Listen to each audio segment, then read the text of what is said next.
না, এই আসলে আমার কাছে মনে হয় এই উইকেটে আপনার এই রান চেস করার মতন ছিল। কারণ দেখেন আমাদের যে উপরের ব্যাটসম্যানগুলো আছে, আমাদের ফরেনাররা আমাদেরকে টোটালি সাপোর্ট করতেছে না। সো আমাদের দেশি প্লেয়াররা যারা আছে তারাই দেখেন ওভারঅল আমরা 7টা ম্যাচ খেললাম, আমাদের দেশি প্লেয়াররাই পারফর্ম করছে। সো টপ অর্ডারে আমাদের ম্যাক্সিমাম ফরেন প্লেয়ার, যদি ওরা আমাদের সাপোর্ট না করে আসলে আমাদের এই 180 কেন আমরা 150 রানও চেস করতে পারবো না। ক্যাপ্টেন হিসেবে তো আপনার একটা রোল আছে, বিদেশি প্লেয়াররা যাতে ভালো করে তাদেরকে একটু জাগিয়ে তোলা, সেই হিসেবে আপনি কতটুকু চেষ্টা করছেন? দেখেন আমার দিক থেকে আমি ওদের সাথে কনভারসেশন করতেছি, আমি টেক্সট করতেছি, আমি ওদেরকে বলতেছি যে কি করলে ভালো হয়। আসলে আলটিমেটলি আসলে মাঠে খেলা যে আসলে পারফর্ম করাটা আসলে তারা আসলে এতগুলো ফ্র্যাঞ্চাইজিস খেলে, আপনি দেখবেন যে আমাদের যেসব ফরেনার আছে সবারই স্ট্যাট অনেক ভালো। সো আসলে বেশি আসলে বলারও কিছু নাই, তো হচ্ছে কথাবার্তা, বাট আসলে ওটা করতে পারতেছে না।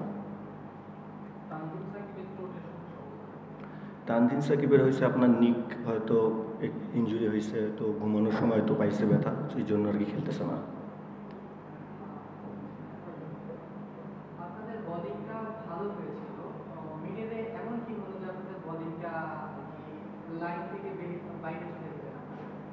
না দেখেন ক্রিকেট খেলার কিছু কিছু জায়গা আছে যে জায়গাতে ওগুলাতে অনেক কিছু, একটা ক্যাচ বা একটা ভালো ফিল্ডিং অনেক ডিপেন্ড করে।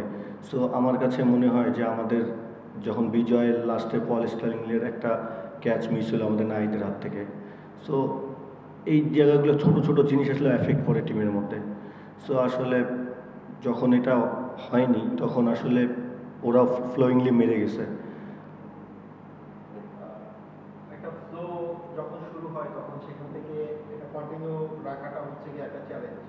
আসলে কি এই ধরনের উইকেটে, এই ধরনের ক্রাউডে আপনি ফরেনারদের কথা মেনশন করছিলেন, সে জায়গায় আমরা সবগুলো ফ্র্যাঞ্চাইজি দেখছি যে লোকাল ক্রিকেটের উপর অনেক বেশি নির্ভর করে।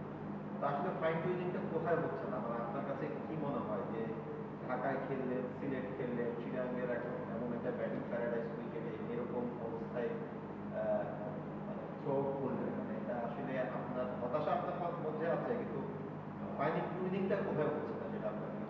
আমার কাছে মনে হয় আমরা কোনোদিন হয়তো ব্যাটিং ভালো করতেছি, বোলিং খারাপ করতেছি, আবার আমরা তিনটা জায়গাতে একই রকমভাবে পারফর্ম করতে পারতেছি না। আপনার টপ অর্ডারে যদি রান না হয়, শেষের দিকে আপনি যতই মারেন না কেন 120 বা 50 রানই হবে, এর বেশি হবে না।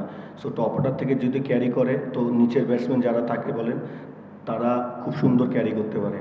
সো আমার কাছে মনে হয় যে আমাদের মানে মিক্স আপ হচ্ছে না, মানে মানে জেতার জন্য যে তিনটা জায়গাতে আমাদের ভালো পারফর্ম করা দরকার, আমরা তিনটা পজিশনে একইভাবে খেলতে পারতেছি না। পরের ম্যাচে কি পরিবর্তন আসতে যাচ্ছে কি না ব্যাটিং অর্ডার, যেহেতু এই জায়গাটা শুরুতে ক্লিকটা হচ্ছে না, পরিবর্তন আসবে কিভাবে?